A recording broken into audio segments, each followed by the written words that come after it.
Little pointer. We were out having dinner and we were talking about geeks, being geeks. And I was saying, well, my son's a bit of a geek, really. And the other people saying, well, actually, I'm a bit of a geek. And Andy said, well, I'm certainly a geek. He said, because I'm really into Doctor Who.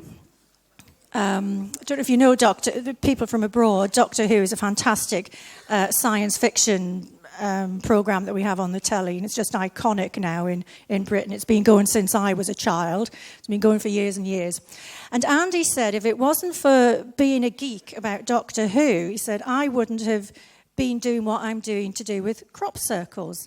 Because with Doctor Who, I couldn't just sit and watch it, just enjoy it. I had to know who wrote each episode.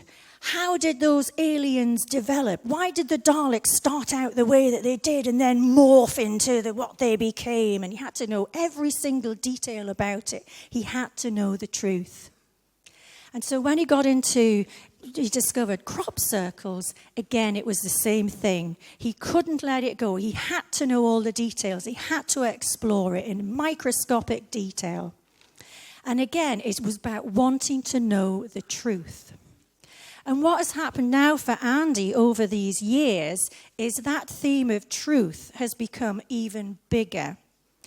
And he's actually got a new book out. It just arrived here on Thursday, fresh from the printers. And it's called The Truth Agenda. And he's exploring the whole issue of conspiracy. Why is it that conspiracy theorists is a dirty term? Should it be? So what's the truth behind all of that? So that's what he's going to be talking about this morning. So ladies and gentlemen, please put your hands together and welcome Andy Thomas.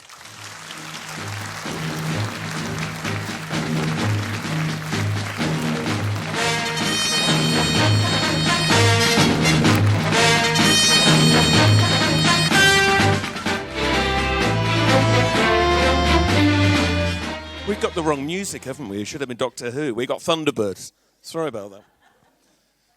Well. Well, good morning, everybody. Nice to see you. And yes, we are conspiracy theorists.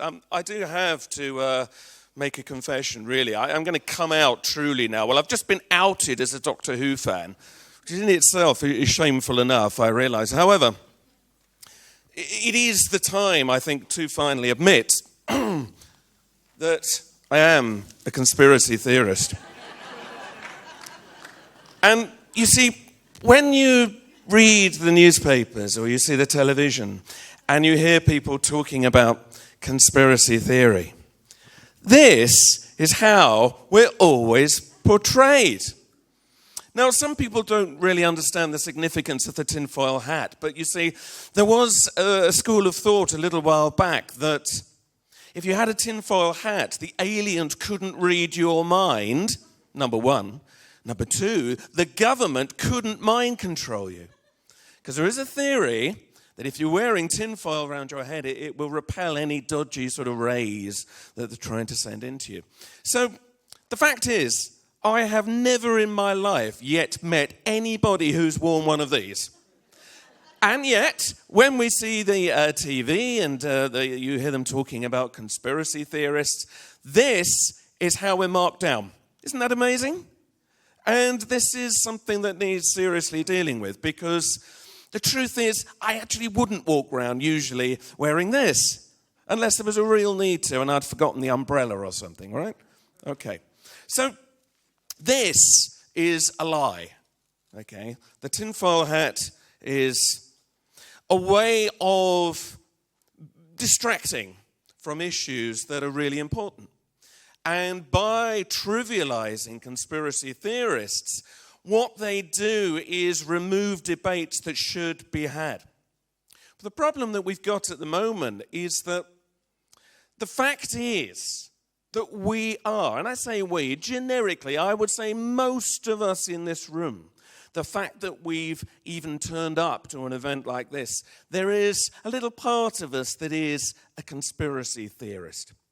Now, because of people like George Monbiot, Polly Toynbee, David Renovage, all these journalists, mainstream sources that continually say we are all nutcases. We don't want to call ourselves conspiracy theorists because the term is used as a term of abuse. But the fact is, as I will demonstrate as we go through, we cannot escape from the fact that we are conspiracy theorists. It's actually unavoidable. And I think we need to own up to this truth and start to make more of it, rather than try to shamefully pretend this is not what we are. But this image is not right. So let's address this. Now, let's get the advert over the now. Okay. As some of you know, I've been working on this book for quite some time now. And I apologize to anybody who ordered it a year ago, expecting to have it by Christmas. This turned out to be a rather bigger project than I was anticipating. And what is really necessary at the moment, and as you've heard, yes, I give lots of talks to the likes of the WI and Rotary clubs and Probus clubs and all this kind of thing. What's really needed, if we want to share everything that we sit in these rooms and talk about, is a modicum of credibility.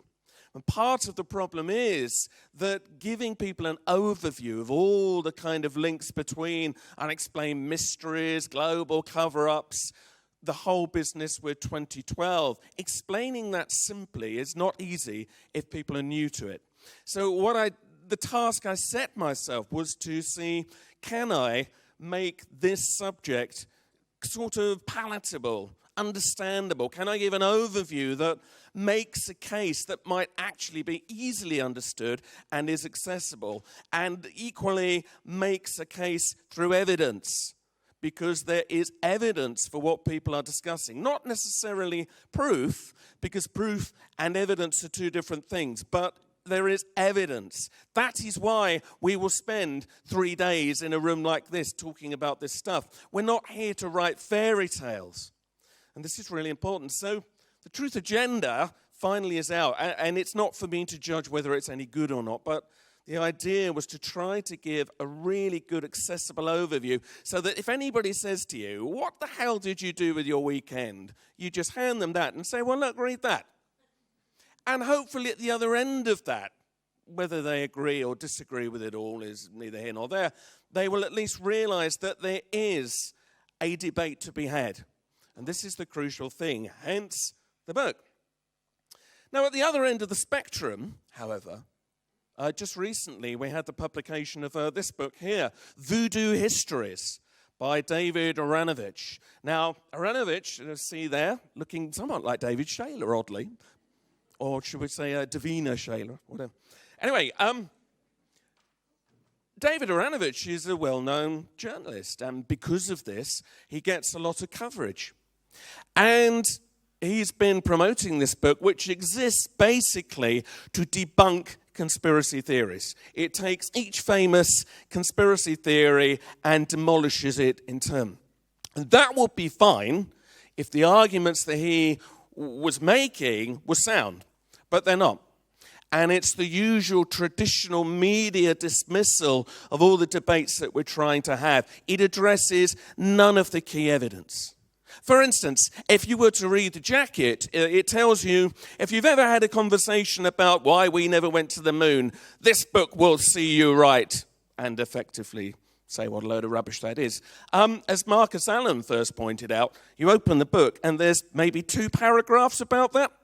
It doesn't address a single piece of the argument as to why some people doubt the NASA story. Not one piece of evidence is discussed. It's simply dismissed.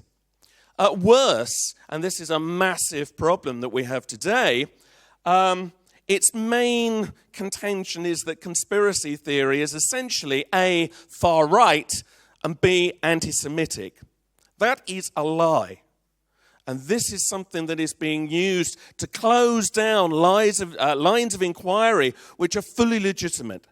They accuse us of being anti-Semitic because some people think there is a Zionist agenda, but equally lots of people think there's a Christian agenda, a Hindu agenda. You name it. There is extremism everywhere around the world. And the problem that we've got now is you question one thing in the mainstream, it is instantly assumed you must also be a Holocaust denier. And at the end of the day, what it's about is evidence. And in my view, there is no evidence to support that particular theory.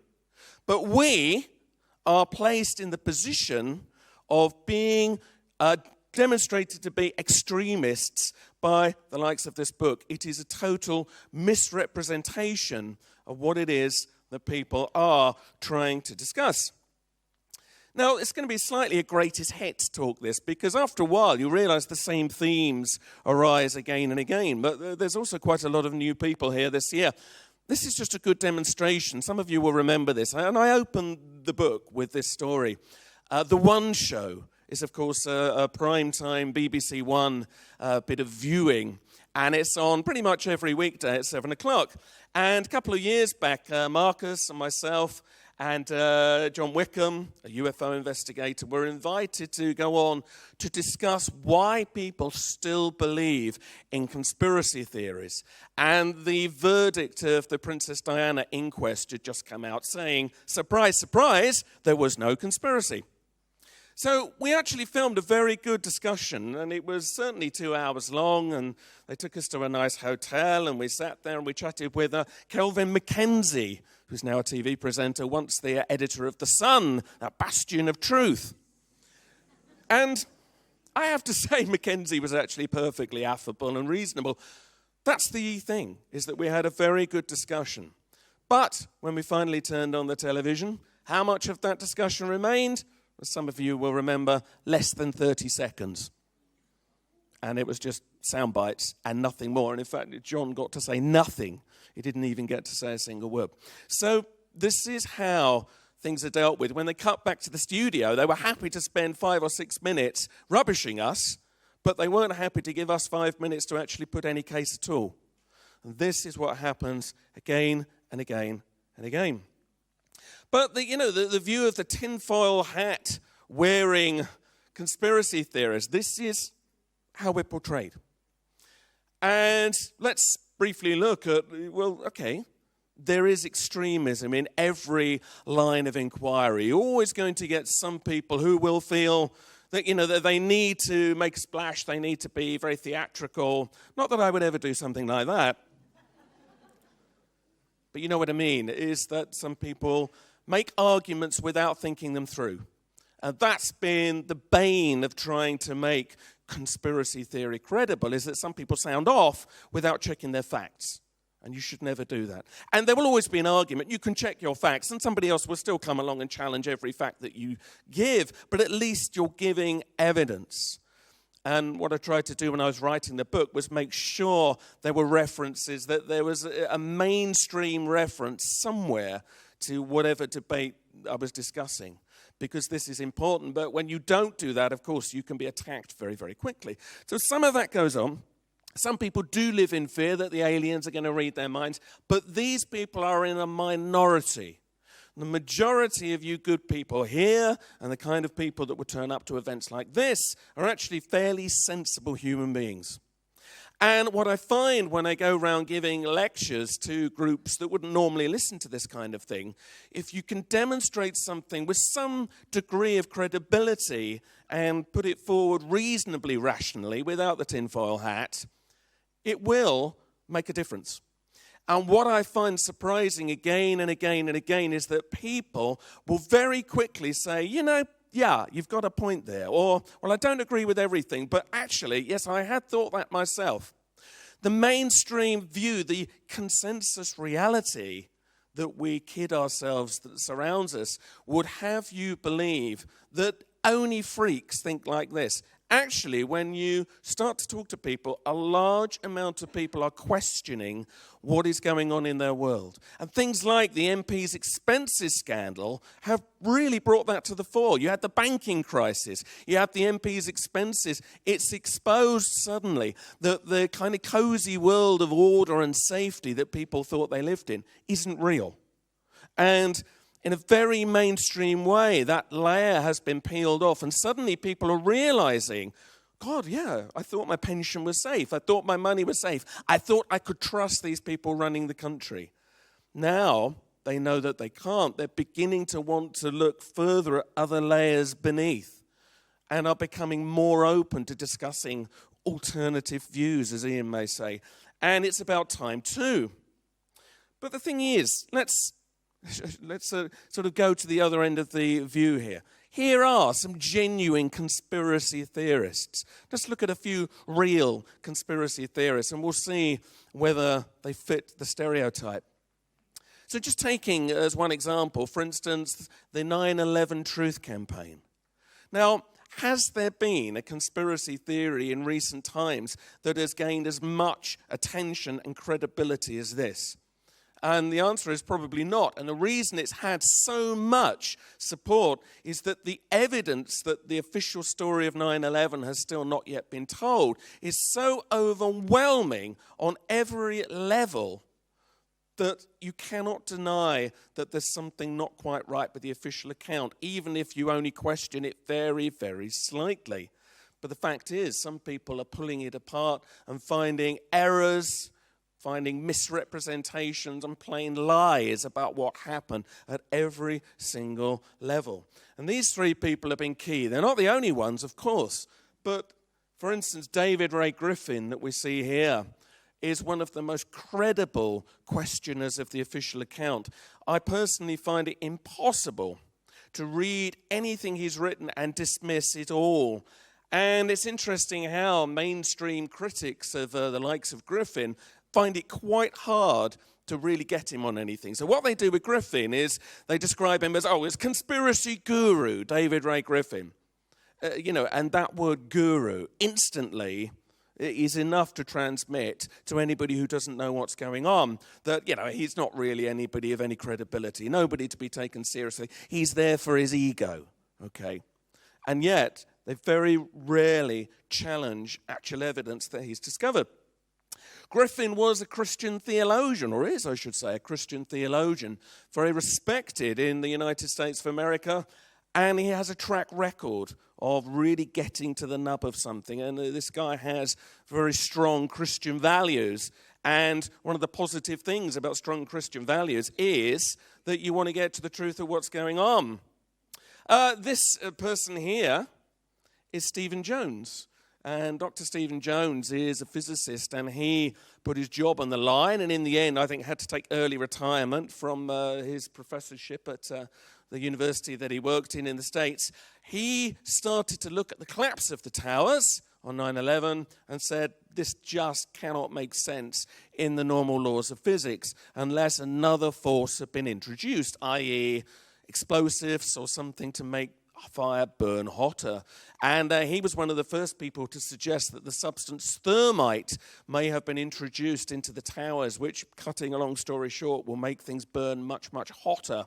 And just recently, they've been analysing some of the dust which was, resulted from the collapse of the towers. And they have actually now found particles of thermitic dust. And this literally, on every level, is a smoking gun.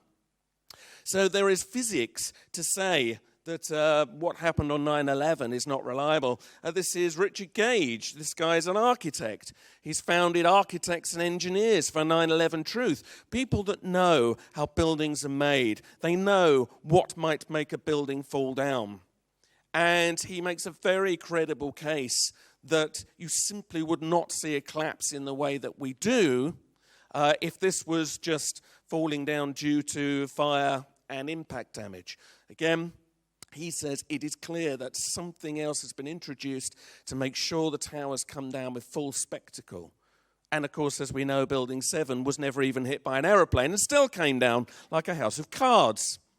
And again, the official story is, well, there was more fire than anybody knew, but none of the images show this. Now, most of you know something about 9/11 conspiracy theory, but what I'm saying here is that these people do not fit the stereotype of the conspiracy theorists. These are qualified people who know what they're talking about. Similarly, global warming, or at least man-made global warming, is being questioned by many climatologists and beyond, because there's something about that model that does not fit all the facts, not least the fact that temperatures globally have been on a decline for the last few years, other minor details. But I'm not a climatologist. I can't say for certain to you there is no global warming, but I can hear when people like Peter Taylor, who will be with us tomorrow, for instance, there's Peter there, I can hear there is a debate to be had. And if you read his new book, Chill, which I think Marcus has some copies of out there, it puts an extremely solid case that we just don't understand climate change. And to blame it all on man-made greenhouse gases is really not right. When you look at the science, there's something else going on. And of course, many people believe solar cycles may play a role in changing the climate. Up here, we have Nigel Lawson. Now, he, of course, was a Conservative cabinet minister many years ago. And whatever you think of his politics, he's mainstream and was somebody who was, once taken fairly seriously. He has said he questions global warming, but in a book that he brought out, he said, even if you accept global warming as the model that we're dealing with, the policies they're putting in place to deal with it are still the wrong policies. Things that have led to ridiculous, cul-de-sacs like biofuels. So even if you accept that model, there's still problems with the way it's being dealt with.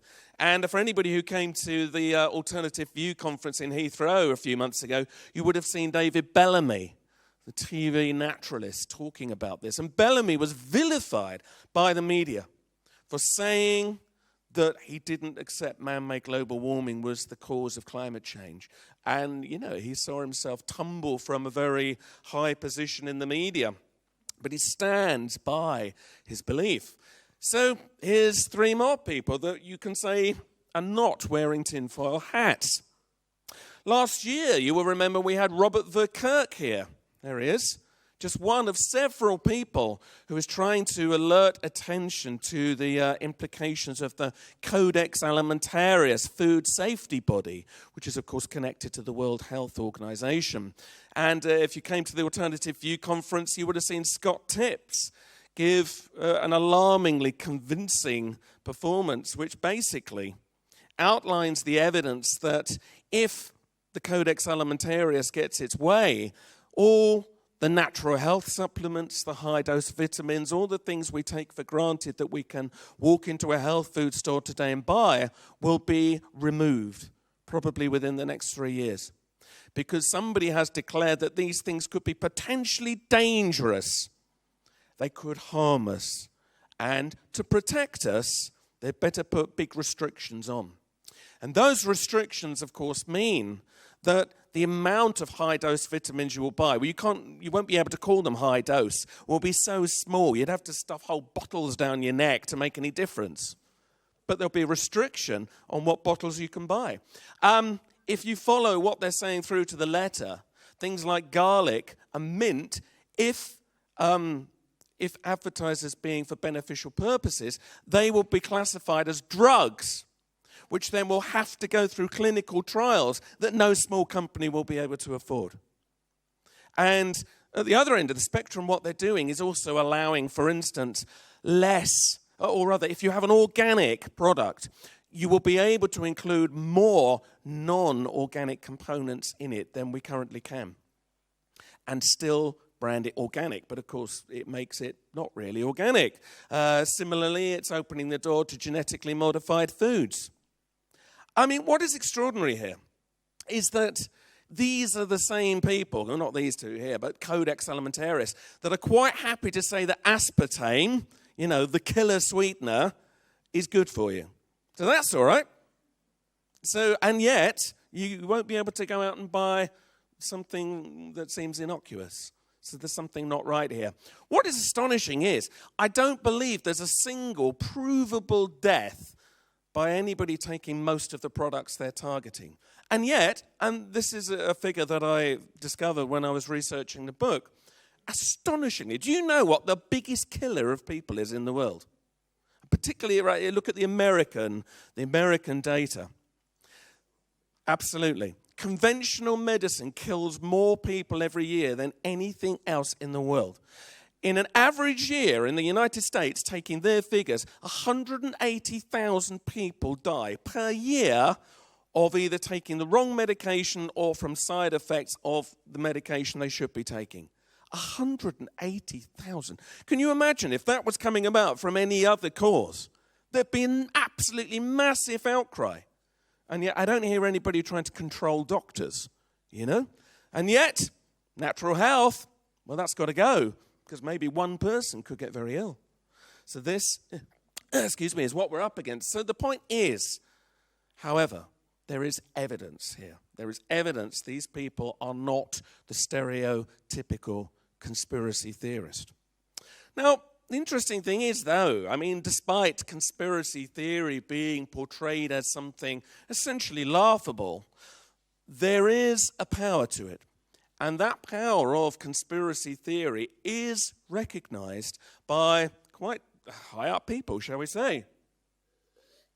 Here we see the inauguration of, obviously, President Obama.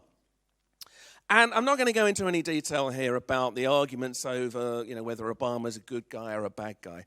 If you want to see that, I covered that at the Alternative View. I'm sure Ian will have some DVDs available out on the table. Suffice it to say, some people think he's the best hope for the world we have. Other people think that he's a spawn of Satan in disguise. Who knows? I like to retain some hope that we have a man that wants to make a difference. Whether he can make a difference, given the people that put him there, is another matter, because this guy is supported by the same old faces that are traditionally associated with the New World Order that we will hear more about today, I'm sure. And equally, the people he has appointed to power are not exactly the greatest people. He even retained George Bush's defense secretary, which tells you that the same agendas are continuing on. Now, there was a lot of talk when Obama came to power that a lot of the conspiracy theories of the George Bush era would fall away. And lots of journalists said, well, it's good, this is a fresh start, now we can leave all that behind. And yet, within, I think, 3 paragraphs in to Obama's inaugural address, he was reinforcing the same old Bush agendas, particularly to do with the war on terror, which, of course, began pretty much with 9/11, which in itself, as you know, is at the very least a questionable event.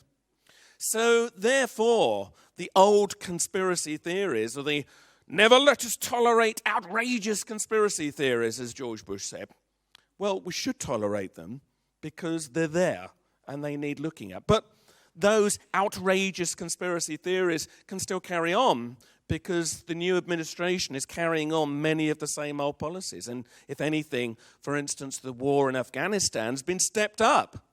There's more troops there. Afghanistan, what's that all about? Nobody knows. There's coffins coming back of our soldiers and nobody knows why. Is it just so they can build oil pipelines? We all know the war in Afghanistan was planned long before 9/11. Was it about oil?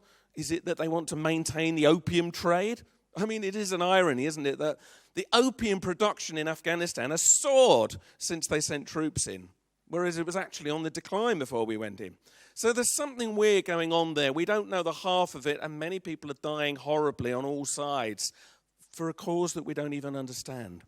Of course, officially, it's to protect us from terrorism and the Taliban. But then on the other hand, you have to question there's plenty of other things they could and should be doing if they were really worried about that. Anyway, here is the point of this picture. You may remember that during Obama's inauguration, he made a mistake. Chief Justice Roberts, who you see with his back to you here, he fumbled the words. He would say the words, Obama would repeat them. And in one of the sentences, the word faithfully, I will faithfully execute, got misplaced and it went into a wrong part in the sentence. And because of that, instantly some people said, aha, he's not the president. He didn't say the proper words. So this is a massive fraud. Now, already there have been accusations, of course, that he wasn't really the president because there's been a lot of fuss about where Obama was really born. Because some people say he was really born in Kenya and not in the United States or Hawaii, which would, of course, mean that he couldn't be the president. So there'd already been an awful lot of fuss about that. There has been proof, or shall we say evidence offered that he was indeed born in Hawaii.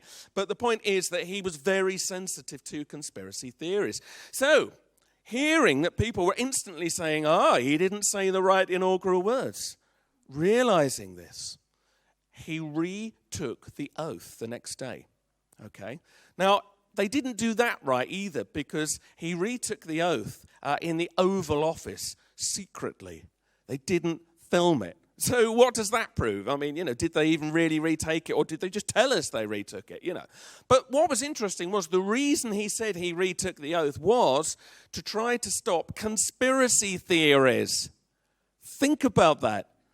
That's a tacit acknowledgement that conspiracy theory has power. When a president has to change his actions to avoid conspiracy theorists, it means he's taking conspiracy theories seriously. Otherwise, you just say, so what? I thought that was a really interesting moment when they announced that.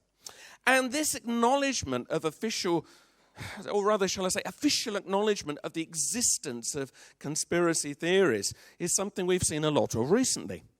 So we've just gone past the 40th anniversary of the moon landings. And of course, one of the most classic conspiracy theories of all time is, did we really land on the moon? Is the evidence for the moon landing safe or not? But what was so interesting was this, whatever you conclude about that all the anniversary publications, nearly all of them had to include a page debunking moon hoax myths. Think about this, right? So the moon landing is the most historic event, the most astonishing achievement of mankind. And now magazines and publications celebrating this have to include a page to say why it really did happen. Really, oh yes, it did. Think about this.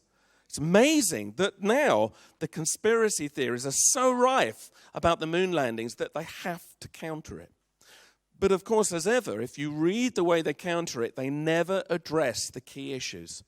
They will always attack, rightfully, weak areas where people say, well, they weren't really on the moon because you can't see any stars. You wouldn't see the stars on the moon's surface because you'd have to shut the light of the camera down because of the brightness of the surface. So things like that are stupid. Well, you can see the flag it looks like it's flying, but there's no air on the moon. Yeah, because they had a metal rod in the flag. And sadly, you do hear people saying things like that. But that's easy to knock down. But on the other hand, by knocking down what they call the straw man theories, of course, they ignore very relevant questions about the whole moon landings. And this is really interesting. We'll come to that in a second. However, of course, now some people have said, well, we know they really went to the moon because they've just recently rephotographed the landing sites. Now, they've had lunar orbiters up there for 10 years. Don't you find it interesting that it's taken them 10 years to actually get round to photographing the landing sites? Don't you think that's interesting? I think that would have been, if it was me, the first thing I would have gone and photographed. And don't forget also, they are always boasting that they have spy satellites up there that can read newspapers from space, How many times do you hear that? So, should we look at the pictures? Let's look at the pictures which prove that the landers are on the moon. Okay, here's one. Spot the lander. This is Apollo 14. No? All right, I'll help you. It's just down here. We'll zoom in. I'll help you even more. Okay. There is the landing gear that was left on the moon, and there's the lunar rover.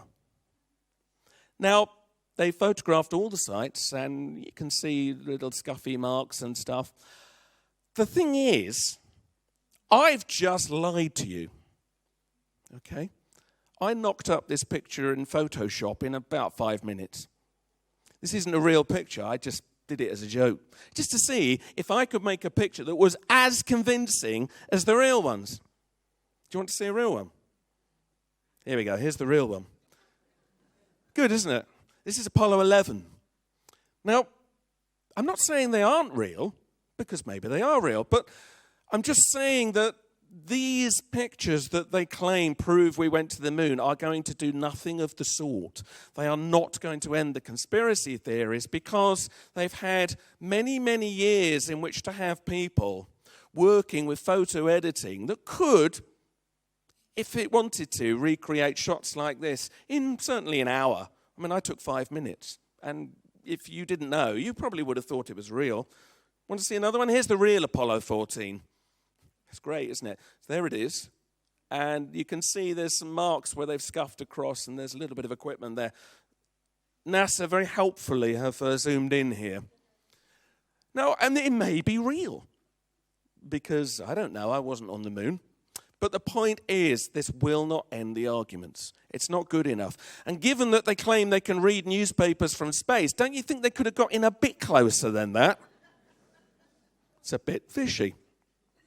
So this is the problem, is that you never really get to, the nub of it. You would have thought they could prove it. I think until the day somebody independent, like Richard Branson or something, goes to the moon and stands next to them and they make sure all the angles of exactly where these photos were taken is exact, that's the only thing that will satisfy people. In the meantime, of course, all we have are the pictures. And I'm not going to dwell on this because most of you know this stuff, but as it's the 40th anniversary, just let us remind ourselves why people question the evidence. And this is one of the prime targets. This shot of Buzz Aldrin on the moon is arguably one of the most famous photographs of all time. Now, you may be thinking here, oh, yeah, but Andy he's cropped the image, he's hacked the top of it off. No, I haven't. That's the real image. Most of the shots that you see of this, NASA have added in extra black sky at the top. Interesting, isn't it? So, in fact, they do fiddle their pictures, and there's many pictures you can prove they've fiddled. I'll show you a better version or an amended version in a minute. But this is the kind of thing that gets people going. For instance, some people say there is too much light on his suit. The light source is clearly from behind him, allegedly the sun, and yet the shadow is jet black. Now, officially, he's lit up because of reflected light from the lunar surface. So the lunar surface has the reflectivity of tarmac.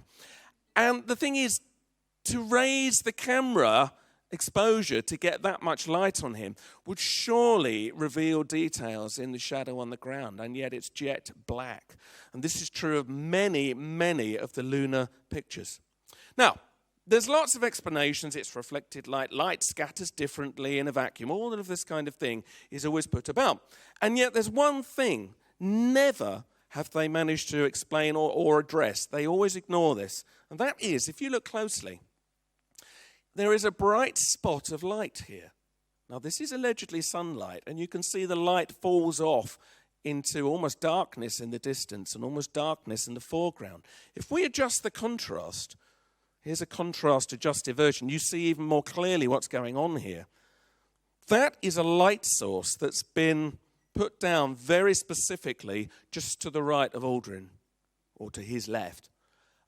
You can see this is not sunlight. Sunlight gives a nice, even light. Go out and prove it today. Go outside. You won't find the sun creating a spot of light here and darkness all around. And this is true of many of the lunar images.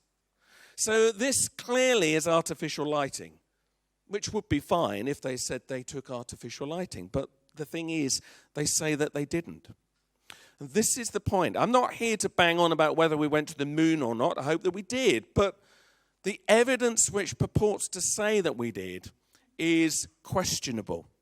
And there's a whole chapter about this in Truth Agenda, because the lunar conspiracy theory is one of the most famous and it's one of the most ridiculed, and yet there is a lot of evidence to say there's something wrong. If you just briefly go back to this picture, the other thing that's been pointed out is you'll see the horizon line goes through the helmet there. And the horizon line very neatly continues on through the reflection in the visor. Should we see that more closely?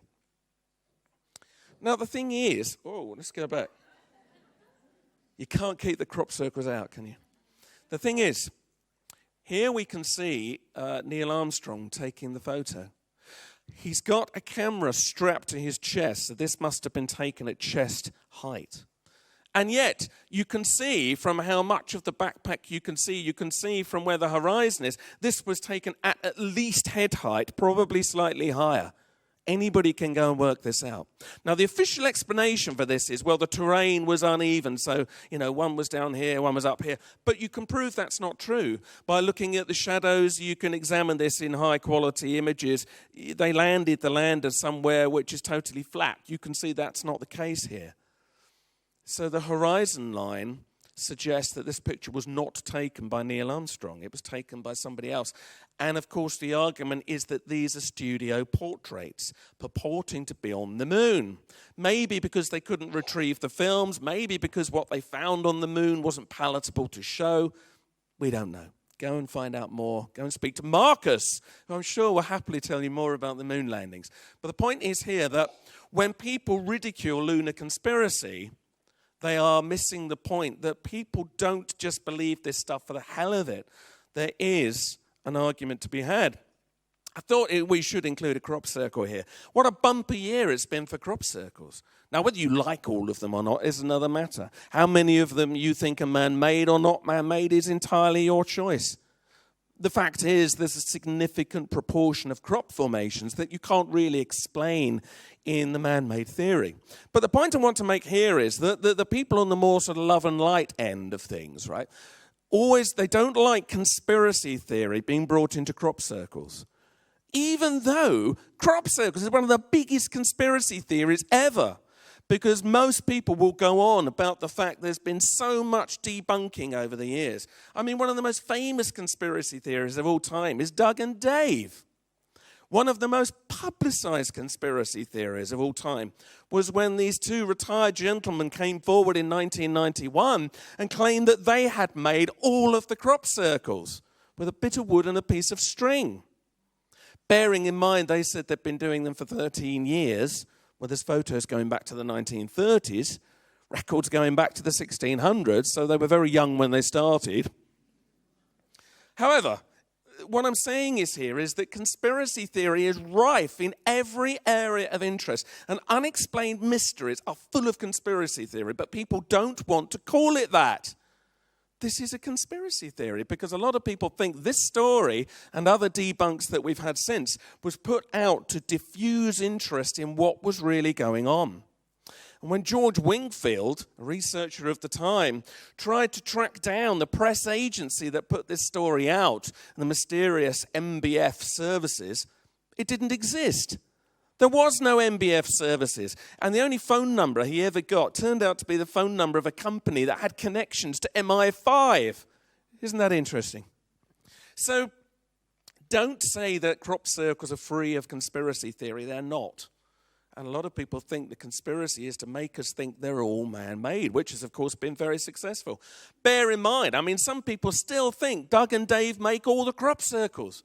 Dave's been dead for 15 years. From beyond the grave. When you see posters like this kind of thing always troubles me. Have you ever watched The X-Files? Agent Mulder has this poster in his office. I want to believe. What the hell does that mean? I don't want to believe anything. I just want to believe based on evidence. I don't want to believe that we didn't go to the moon. I personally would rather we did go to the moon because it really excited me as a kid. Doctor Who and the moon. Good combination. So no, I would prefer to believe that we went, but when you're confronted with evidence that says there's something not right about this, you have to look at it. You have to look it squarely in the eye and consider it. So it's got nothing to do with wanting to believe anything. Let's look at the definition of conspiracy and conspiracy theory. This is from the Collins English Dictionary. Right, conspiracy, noun. 1. A secret plan or agreement to carry out an illegal or harmful act, especially with political motivation. Plot. 2. The act of making such plans in secret. Well, that's never happened in history, has it? Does that ring any bells? No, never happened. Conspiracy theory. Noun. The belief that the government or a covert organisation is responsible for an event that is unusual or unexplained, especially when any such involvement is denied. Now, are you seriously going to sit there and look at me and tell me you're not conspiracy theorists? Maybe a few of you aren't. Maybe some have just come in off the street for a laugh, right? But come on. Whether you like it or not, you are conspiracy theorists by definition. And what the hell is wrong with that? Why do we shy away from that? Here's an interesting example. Do you need any more evidence? Take away moon landings, take away crop circles, come into what they would politely call the real world. and look at something like the weapons of mass destruction issue, okay?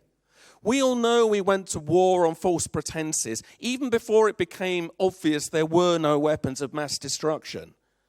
People knew in their gut that this story was not true. And now we know from later investigations that the dossier that proved that there were weapons of mass destruction that could be used within 45 minutes, well, that was based on an old student thesis that was placed on the internet that somebody like Alistair Campbell or someone like that took and amended. We know from recent Whitehall emails that have come out that they basically knew there were no weapons of mass destruction. And the speaker that follows me after coffee this morning is, of course, Mr. Norman Baker. And he did massive investigation, as you will hear, into the death of Dr. David Kelly, who was a UN weapons inspector, massively respected. He said, this story about weapons of mass destruction can't be true. He spoke to the BBC. The journalist Andrew Gilligan made it public. And you all know what happened next. Kelly was vilified. The Blair government basically put the boot in, accused him of being a Walter Mitty-like fantasist. The same man they would have trusted only a week before. Why? Because he wasn't backing the story they wanted, because they needed a reason to go into Iraq, and this was the one that they came up with. It was a lie. Now, there are varying things as to why some people think David Kelly died. It is fairly clear that he was murdered, and you'll hear that in the next presentation. Whether you agree that he was murdered by Iraqi dissidents, as I believe Norman thinks, which is fair enough, or whether you think it was something closer to home in our intelligence services, in a way is neither here nor there. The fact is, there was a murder. If this is not conspiracy theory, I don't know what is. And to be fair, it's conspiracy fact. It's a fact. So why can't we talk decently and openly about conspiracy theories? Here's a good example for you. This is George Fox. George Fox founded the Quakers in the 1600s, or, as they were more accurately known, the Religious Society of Friends. And years ago, I was married to a Quaker, so I had a lot of dealings with Quakers. And I have great respect for the Quakers. And they believe that God is in all of us. And you don't need a minister. Nobody else can give you God. It's here, which I imagine most of you here will today feel anyway. But what was good about George Fox? And he was very charismatic. And when you read accounts of him, this guy clearly had some power. Of course, people began to abuse the Quakers. In those days, this was real heresy, to say that you didn't need a minister to get to God. You know, how can you say that? And the other thing was the Quakers were very well known for really standing in awe of God. So people started to call them Quakers. They were called Friends. And people said, oh, look at you lot, quaking in the sight of God. And the Quakers very sensibly thought, yeah, all right, well, I suppose we do. So they began to call themselves Quakers. Quaker was a term of abuse. By adopting it, it instantly neutralized the abusive power of that terminology. It was fantastic. And now they are known the world round as Quakers, even though it's a term of abuse, but not anymore. By adopting it, they took the power back and they stood up for what they were and said, yeah, this is what we are. Got a problem? And now the Quakers are hugely respected, and I might add, are incredibly involved with peace campaigning and anti-armaments campaigns. They put their money where their mouth is, which is more than some belief systems do, but they do.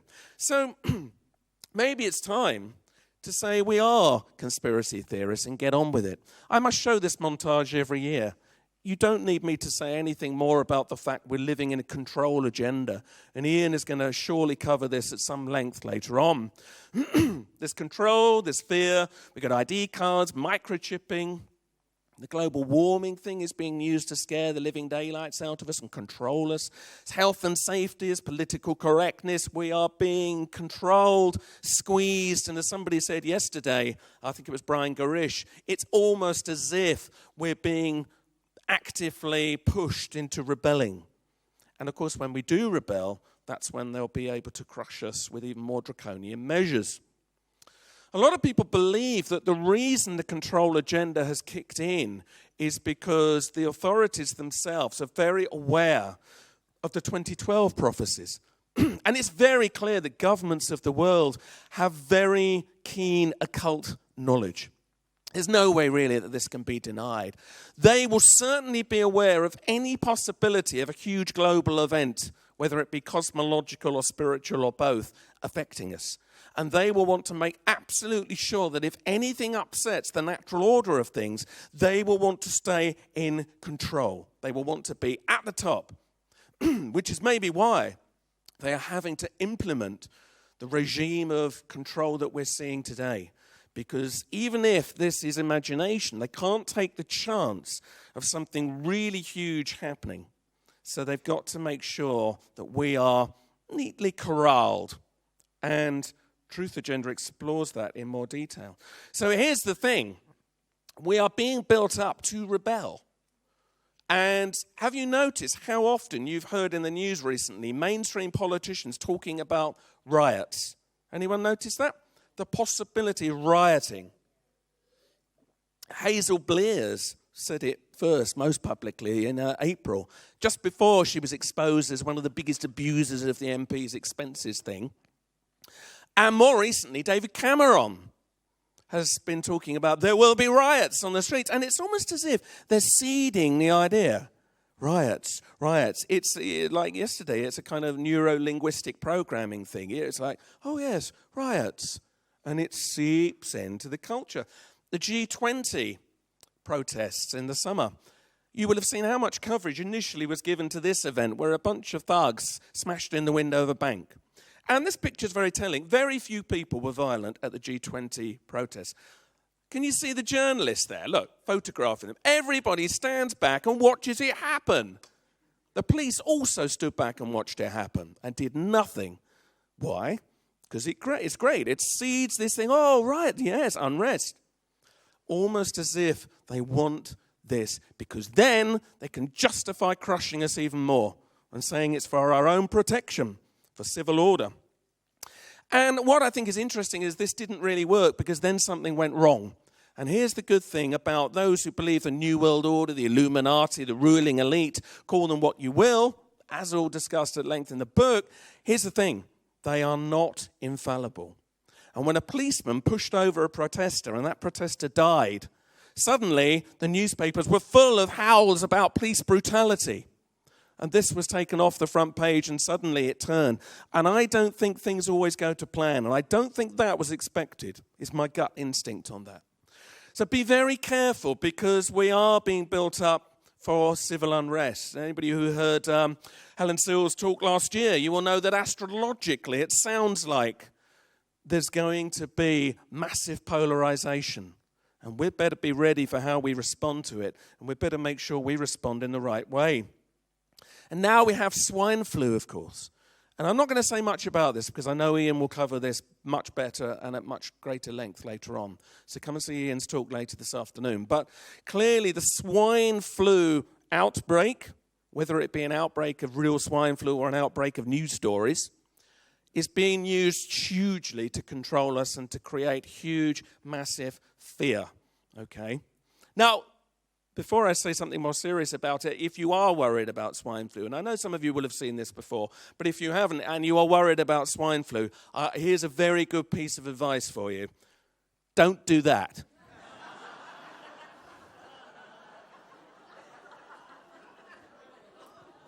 So if you want to avoid swine flu, just don't do that.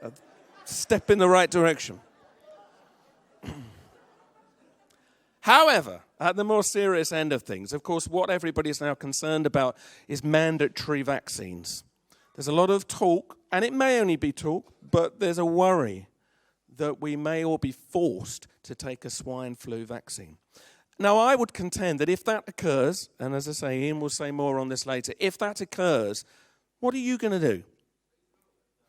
Are you going to queue up meekly and have your jab? No. So this could be a pivotal moment where conspiracy theorists who believe the jab in itself may be what kills people, which is the running theory, okay, or it will at the very least activate pathogens in the swine flu virus, or then kill us, or whatever you think it will do. The fact is, it's time to act. Because if they do bring in, and it's still only a may, but if they do, you must have this, or you will be removed from society or taken off to a FEMA camp or whatever it may be, you'll have to act. You'll have to act. And we, the people that have been discussing all of this stuff for so long, will be forced to react. And maybe that's a good thing, because it's time we stood up in our power and did something about what's going on. Fear is the massive problem. We are in fear, and we're more malleable when we're in fear. And we go along with crazy plans like that, okay? But there's enough people awake now where I think that doesn't have to happen. And fear is always the problem. And I realize writing the book, and I realize with events in my own life, when you're in fear, that's when you're not standing in your full power, you're not standing in your full honesty. People tend to be dishonest when they fear how somebody might react to the truth of who they are. The New World Order, the ruling elite, call them what you will, are just the same. Their biggest fear is that we really will see their vulnerability. So they react back, A, with dishonesty, but B, with aggression. And the thing is, what they fear above all is us standing in our power. They are in more fear than us. There's far less of them than us. If you can see that there is a ruling elite, they fear us as wonderful, astonishing beings more than anything else. This is key. This is where we hold an opportunity. We hold the power to turn this around. Because if they're in fear, they also are weak if we can but see what's going on. Now, I've shown these before a couple of years ago, but I'm going to do it again, because one thing I realized last night in the Friday Forum was people need empowering, okay? Because it can get very worrying, the thought that there's all this stuff going on, the thought somebody might come and jab us with a needle that we don't want. I'm going to end with some examples of events which have occurred where people have stood in their power and things have changed. Okay, this is really important. I can see Sheila coming up to the side here, but it's perfect timing. Genetically modified food. Codex Alimentarius might be now bringing it in through the back door, but it's been massively held back, in England anyway, Britain, by people saying no. Collectively, we don't want our food messed around with. It's made it really difficult for companies like Monsanto to push this stuff on us. This might sound trivial, but it's not. The campaign for real ale has saved many breweries from going down the pan. It's mounted boycotts of pubs that won't stock the local brew, that won't support the local economy. And it works. Because when the clientele of a pub completely vanishes overnight, as happened in Lewis, where I lived, due to protests, suddenly they realise there's nobody in the pub. What do? They put the local brew back at the pub. Economics alone dictates they must respond. But it only happens when enough people stand up and make their point. And it works. You may argue that anti-war protests don't work. And yet I would argue differently. Yes, millions took to the streets to complain about the war in Iraq. That is true. And we still went to war in Iraq. However, I believe that things could have been even more extreme if people had not made their feelings known. And as I've said before, I'm sure we would have been bombing Iran 2 years ago now, had people not made it clear that we care about what goes on. Apathy is the biggest killer of all, and we've been trained into apathy. We've been trained into just sitting in our comfort zones in front of the TV. Not anymore. And I think people are waking up. And I think things like the banking crisis and that really have set people down a road of thinking, hang on a minute, I'm not going to stand for this. And all the time they know they're watched, it makes it more difficult for their full plans to come to fruition. Some examples of where the world changed quickly overnight when you least thought it would. The Berlin Wall coming down in 1989. Now, yes, it was politically convenient by this point for it to come down, fair enough. But it was still a collective thought form that rippled through the people that really made that happen, okay? And suddenly they all stood on the wall and it was over. If everybody had just stood up and done that 20 years before, it would have been over. It was obviously fear of the bullets of the few guards there that stopped that occurring. But it could have happened. It needed a collective will. Ladies, you can vote. Once you couldn't vote. Once, people had to throw themselves under racehorses to make the point, to get a simple vote. And the sad thing is today, hardly anybody wants to vote because there's nobody to vote for. With a few exceptions. I think the next speaker falls into that category. Bear in mind, more people vote for the X Factor these days than actually vote for politicians. Think about that. But it's a bit sad in a way, because even if you don't like the people you're voting for, if you give the message you don't care who runs the country, they think, great, we'll do it any way we want then. I think we should vote. Even if you think it's a wasted vote, I think we should make it clear we care about the system. It's not much, but it is a system. And when you look at the legacy of people, and not just the suffragettes, people all around the world are fighting to get a vote, just a vote.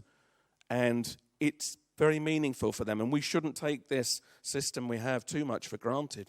Nelson Mandela, whatever you think about his original stance, the fact is you would never have thought after all those years of incarceration that he would be president of South Africa. There was a massive sea change in the collective. Enough people stood up. They kept protesting. The international response made it clear this could not continue. And in the end, everything changed. Solidarity fought off the Soviet oppressors. Basically, they were not meant to have a union. They refused not to have a union. And after years of strife and trouble, they formed the first democratic government Poland had had for years. Who could have foreseen that coming? Why? Because enough people stood up and said, no, sorry, we're not going to stand for this anymore. And when people do that, change comes.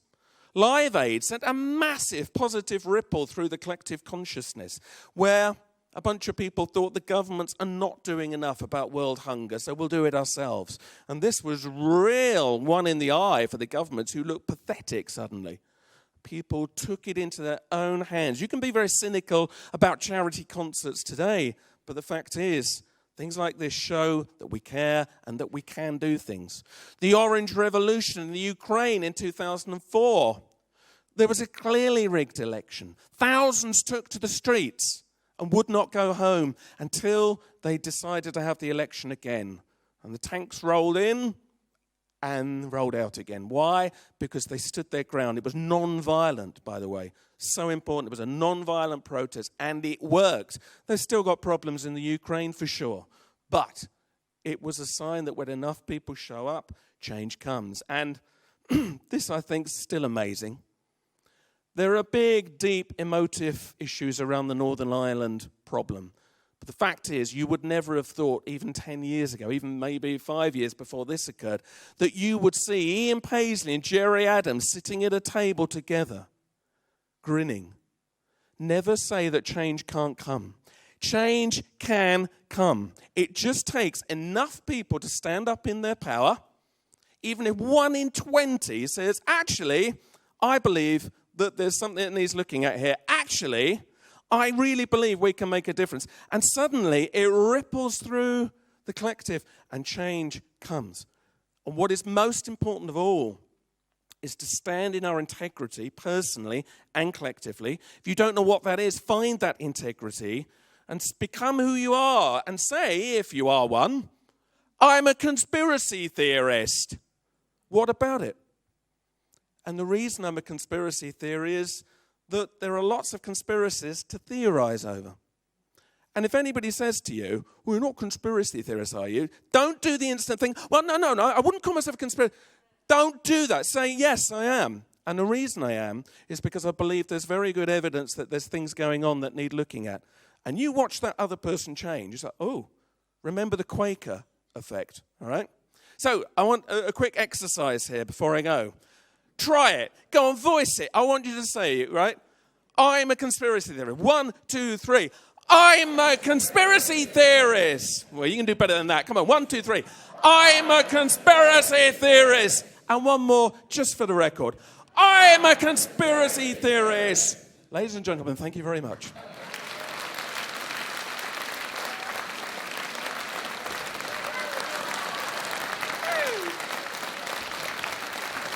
Ladies and gentlemen, Andy Thomas. Thank you.